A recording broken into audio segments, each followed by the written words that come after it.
Hello, guten Tag. So today we have some grad students from Germany to talk with us about KAIST. Please briefly introduce yourselves.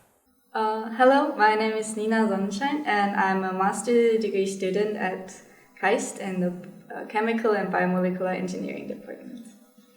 Hey, I'm Rebecca Zülling. I'm from Germany as well, and I'm a dual degree candidate at the Department of Industrial Systems Engineering. Okay, so where did you guys study before KAIST?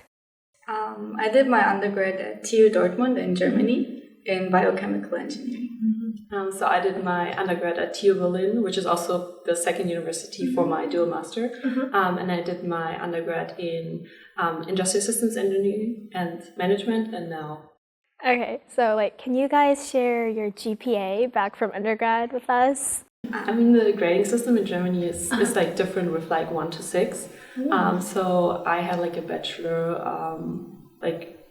grade of 1.5. So in my bachelor degree I had in the German grading system around 2.6, which is relatively bad GPA compared to KAIST. So when you decided your university for grad, which other universities did you consider besides KAIST?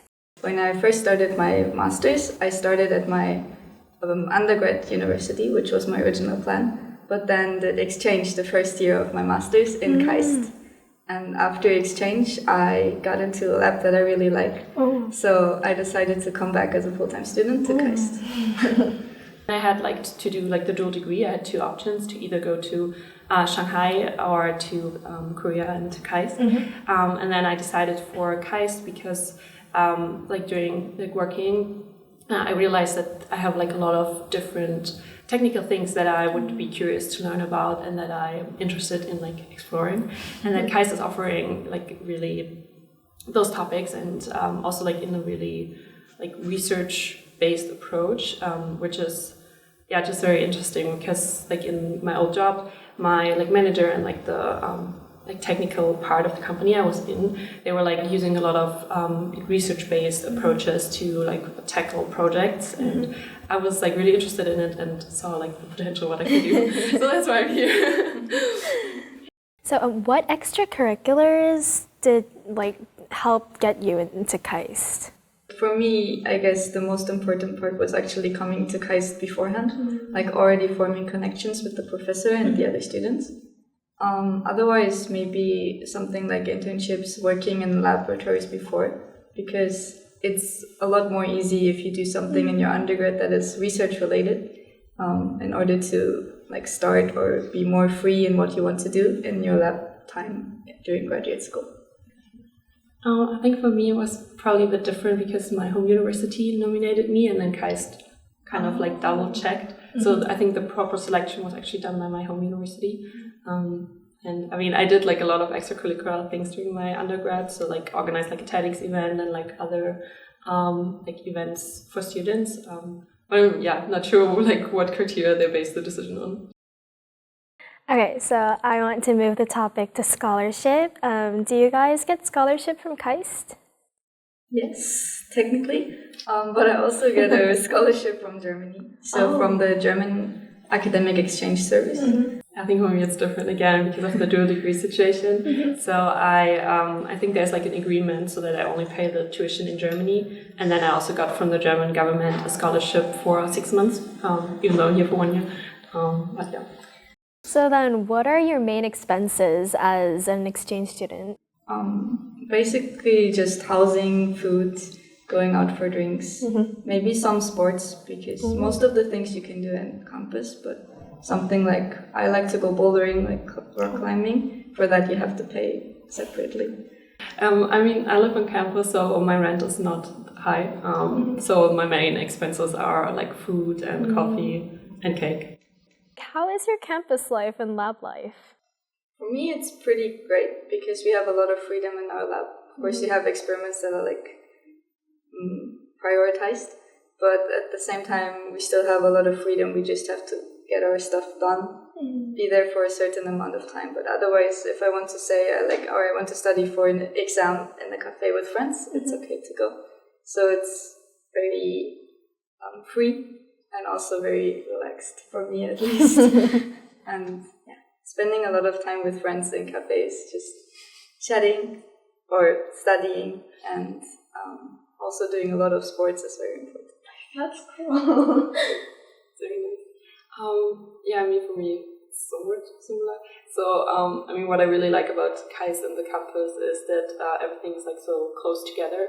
Because, like in Berlin where I studied beforehand, we did have some part of like campus, but everyone was like living all across the city. So it's not like you go to like cafeteria and like meet your friends just by accident, or just you are like all the time together. So it's like a lot harder to meet up. And I really like that about KAIST, and then all the cafes to study and like the different like options where you can like study with like the library, but also the academic building, and then almost everywhere there are like tables where you can study.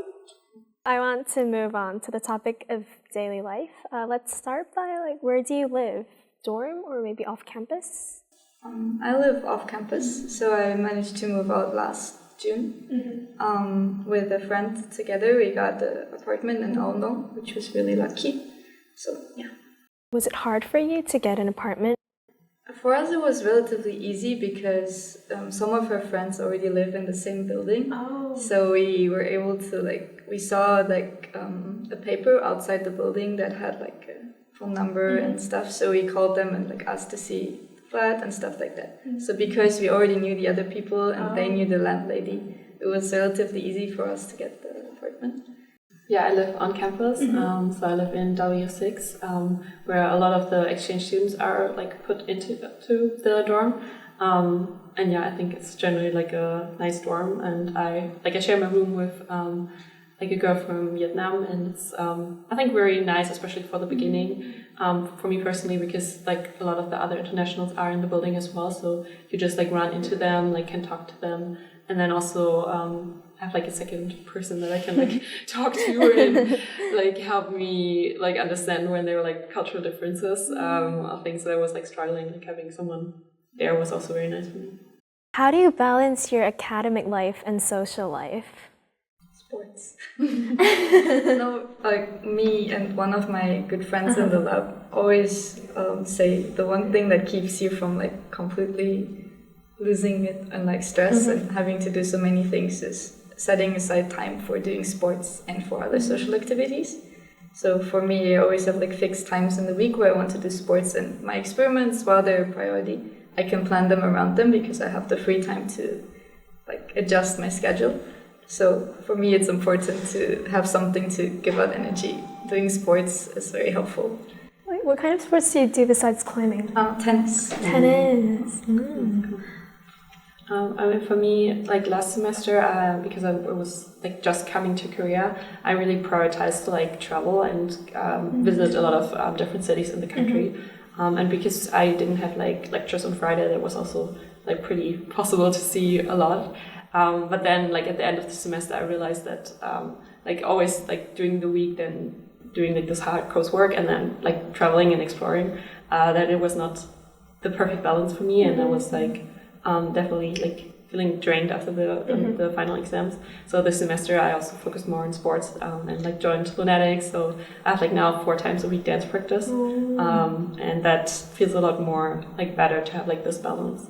Because I also live on campus, I'm always around people who like study or are productive, which is sometimes really helpful to get motivated myself. But then it's sometimes also a challenge to get a break from that and to get your mind free. So sports is definitely important.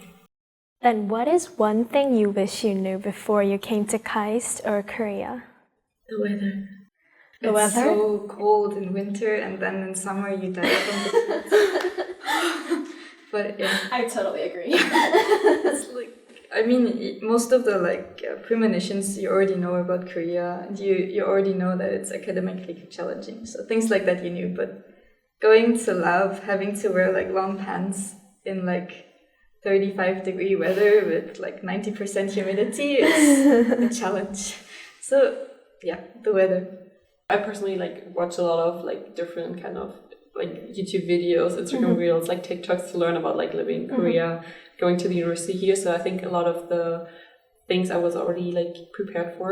But yeah, for me, definitely the hardest was to like adjust to the classes and the homeworks and just to understand what is like expected from me and how that is different.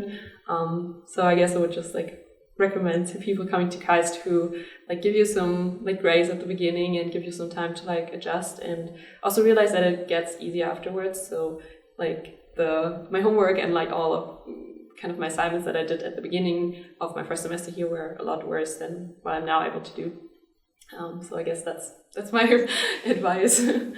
Something I wish I'd known before.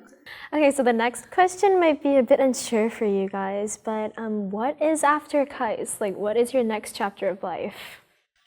I don't know yet. Like, before coming to KAIST and the actual full-time master student, I was like, oh, I'll just do exchange, finish my master's, then try to get an internship in a company and start working.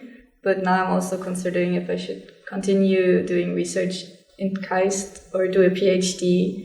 I want to go to different countries, go study abroad more, because going abroad and going outside of your home country and kind of comfort zone culture, I think really helps develop yourself and figure out where your like weaknesses are and how to build on them. So in a way, I want to continue staying at KAIST, but I also want to experience different places. So I have no idea. Very difficult. I'm also not 100% sure what I want to do. I mean, for me, like I will do this semester at KAIST, and then afterwards I have to write my master thesis for like both degrees. And I'm like thinking about whether I can become like a visiting scholar at KAIST, because I haven't like experienced the lab life here, and would actually like to experience that part. And then also I'm not ready to leave. I don't want to go to Germany right now. So I would love to stay a little bit longer. And yeah, after like maybe this, I will go back to working as like data analyst. Yeah, I think that would be helpful for future grad students. Thank you for watching, and I hope this helped you a lot. Bye. Auf Wiedersehen.